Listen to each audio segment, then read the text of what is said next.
What is trap? For those who don't know, trap originates in Atlanta, Georgia in the 1990s as a subgenre of hip hop. Trap is the Atlanta slang for trap house. It wasn't until 1999 where the modern sound of trap emerged. The definition of trap music is a type of rap music that has slow and heavy bass drums with quick hi-hat cymbals and gritty lyrics about drug culture. Early artists of trap include 8 Ball and MJG, 36 Mafia, UGK, Ghetto Mafia, and Master P. Elements of trap. Key elements of trap are triplet beats, synth beats, halftime drum patterns, and a minimalist approach to production. Basic trap beats has a kick on beat 1 and a snare at beat 3. Hi-hats are played every 1/8 note.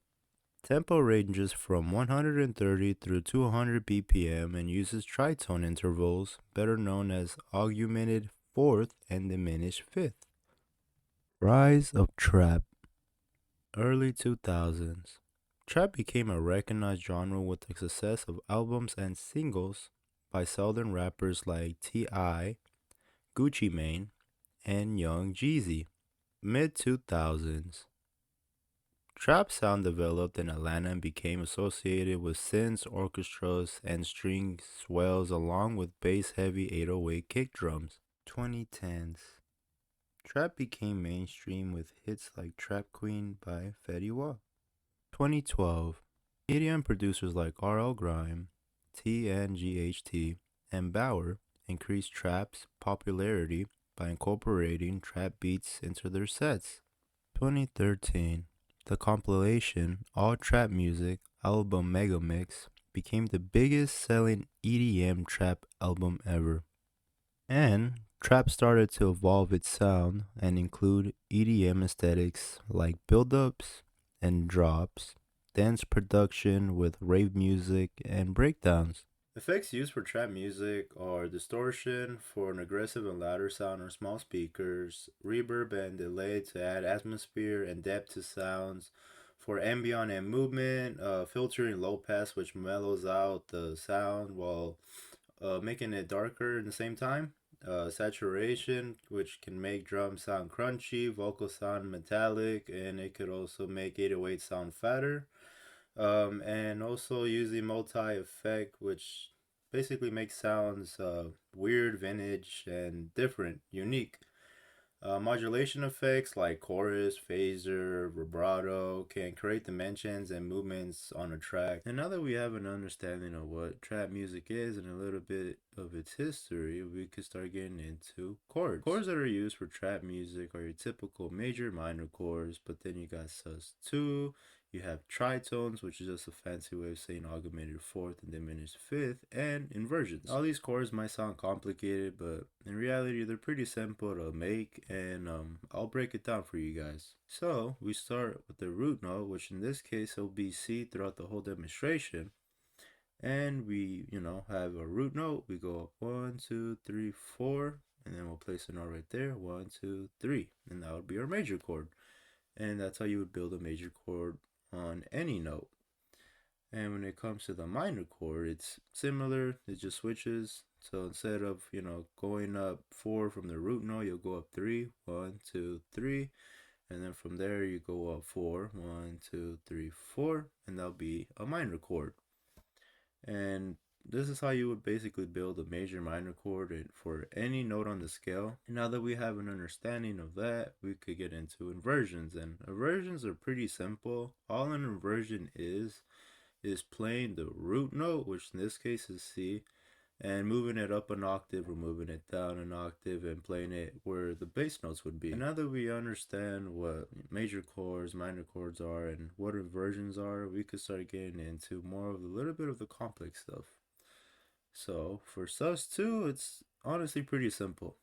You take your major chord, and all you're really doing is just taking the middle note and just going up 1, 2. And that's basically it. You just go into the second note, which you see here 1, 2, and 1, 1, 2, 3, 4, 5. But in reality, since it's a major chord, all you do is just move in the middle note. And now that we know how to make a sus2 chord, we're gonna learn how to make an augmented fourth. And an augmented fourth is really simple. You get your root note, and all you're doing is moving up 6 half steps, which will go up 1, 2, 3, 4, 5, 6.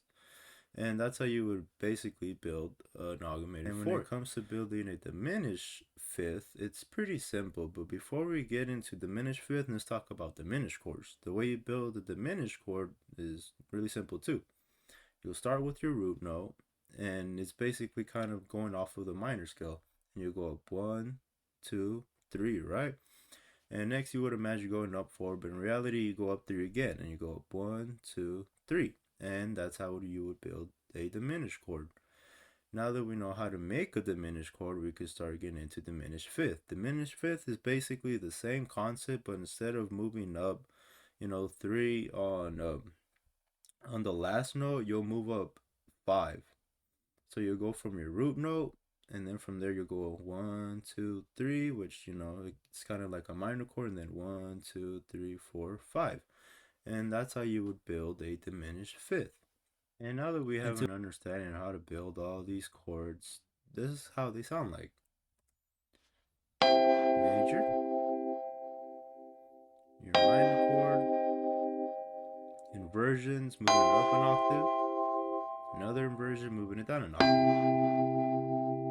Then you have your sus2, then your augmented fourth, then a diminished, and a diminished fifth. When it comes to music, Roman numerals are used in order to understand what chords are going to come next, if it's going to be a major, minor, or diminished chord. The numbers that are used for music is 1 through 7, and if you ever heard of, people saying give me a 1-3-5 or a 1-4-7 chord progression, this is what they're relating to. As we have here, here's a chart for major chord progressions. And it's pretty simple, your first would be major, your minor would be second, your third would be minor, your fourth would be major, your fifth would be major, and then your sixth is minor, and then your seventh is your diminished chord. And this basically just gives you an idea of like, oh, okay, what chords are gonna come next in the major chord progression. And it tells you what chords work with what, and it doesn't matter what order you pick. You're able to pick a bunch of different orders. All those combinations are going to work as long as you follow this chart. And when it comes to minor chord progressions, it's basically the same thing. It's just that it's switched.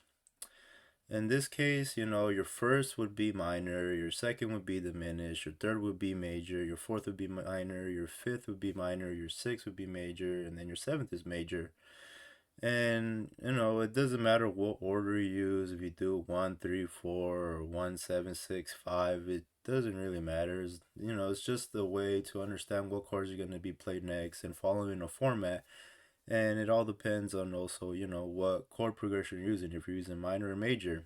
And basically, this will just let you know and understand what chords you're going to come next and what chords work with what. And with that, I hope that you learn how to build different chords for trap. When it comes to trap chords, common trap chords used is a 1/4 chord progression, and it's repeated, and that would be in the major chord progression. And when it comes to making simple, hard, dark melodies, the chord progression that is used is a 1-2 chord progression, and it's repeated, and that would still be in the major chord progression.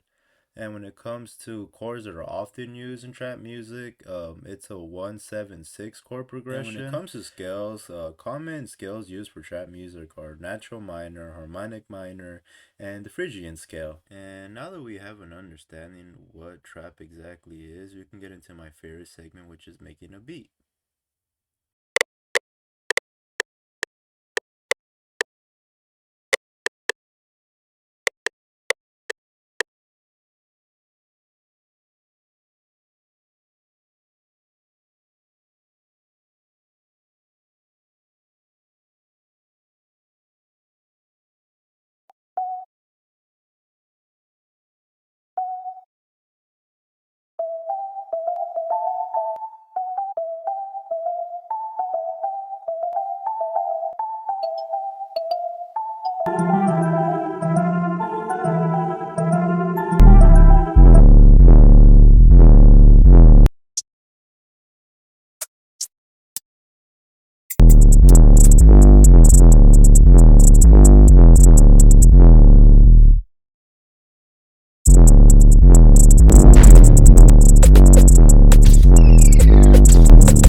maybe like an hour, maybe an hour and 30 minutes, but I finished the beat, and let me know what you guys think.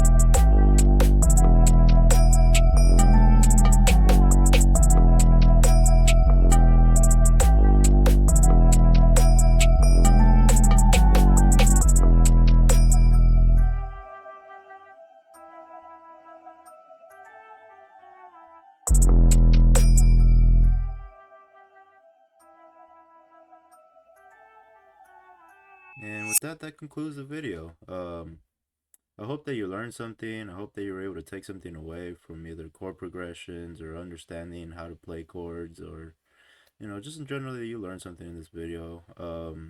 If you stuck this long to watch throughout the whole video, I just want to say thank you. I appreciate it a lot, and it means a lot. And yeah, I guess that's it. I had a lot of fun. And I hope you guys have a wonderful day or night. And yeah, signing off.